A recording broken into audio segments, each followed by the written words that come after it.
Hey inspiring youth, welcome to MUN 101 webinar by International Global Network, the best place to learn everything about Model United Nations. My name is Neta and I'll be your host for today. This is chapter 2 of our webinar and we're going to talk about research and writing. Before the conference, you have to create and submit a document called position paper.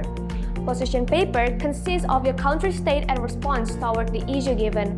Generally, position paper consists of your country background, past actions of your country, and the solutions that you want to propose. Moving on, during the first day of the conference, you will have to make a working paper. Working paper is a draft of proposed actions or solutions to the issue discussed in the committee.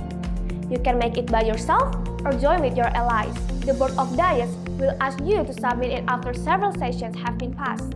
Draft resolution is a written suggestions in addressing specific problems or issues drafted by the delegates. In draft resolution, there's a specific format that the delegates should follow.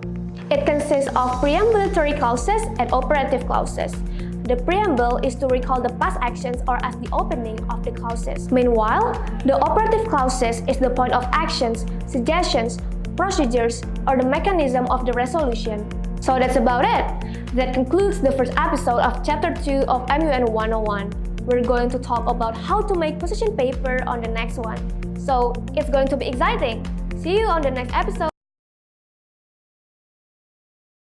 And we're going to talk about how to make position paper now. Position paper is the document delegates prepare prior to the beginning of the conference and after their research. They outline the delegates' nation's history with the topics at hand and how they believe the issues should be resolved. They are normally one page and 3 paragraphs in length, but different conferences may have different styles and requirements for their position papers. Position paper is extremely important because it builds the chair's first impression on you.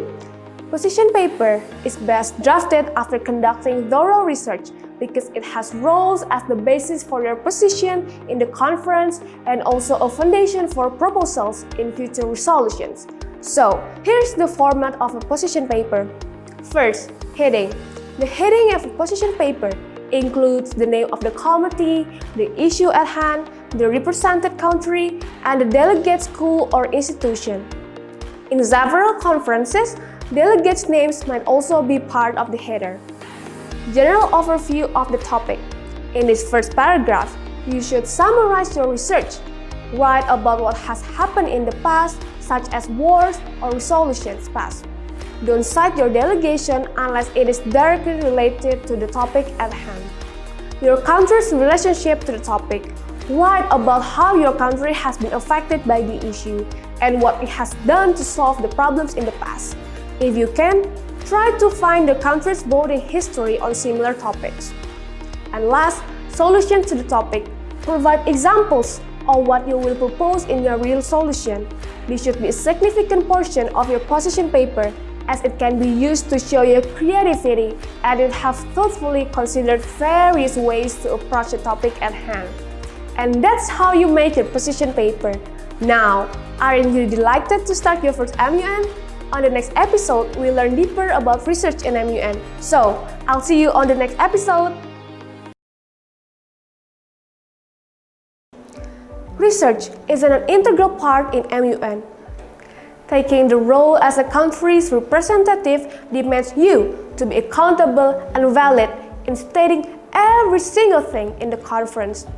Although the information is widespread on the internet and libraries, you still have to sort them out in order to find the information and details that are related to your country and topic in the committee. So, where to find the information? If you don't know where to start to find them, these are the reliable sources recommendations that can help you out. Last UN resolution on the subject.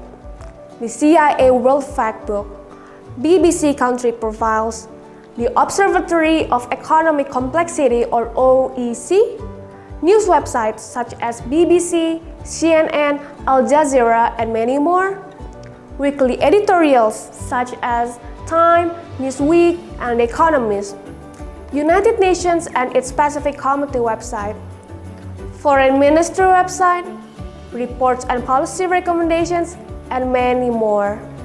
One final tip is to always use credible sources whenever you do your research. Now, let's discuss the topic in MUN.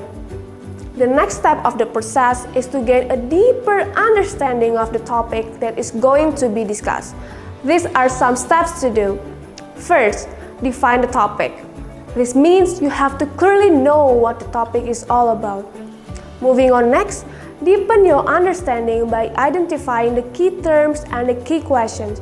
You can start by answering the questions of how, what, when, where, who, and why. Next, learn the history of the topic. And last, identify the possible event that can happen in the future regarding the topic or issue. This can be the solutions or recommendations towards the topic. And that concludes Chapter 2 of our MUN 101 webinar. Thank you so much for watching. I hope you learned lots of things today. If you want to apply the skills and knowledge that you have gained, you can try to join our MUN conferences such as iMUN, AUMUN, BIMUN, and GGMUN. We are looking forward to meeting you at our event. Good luck and have a nice day!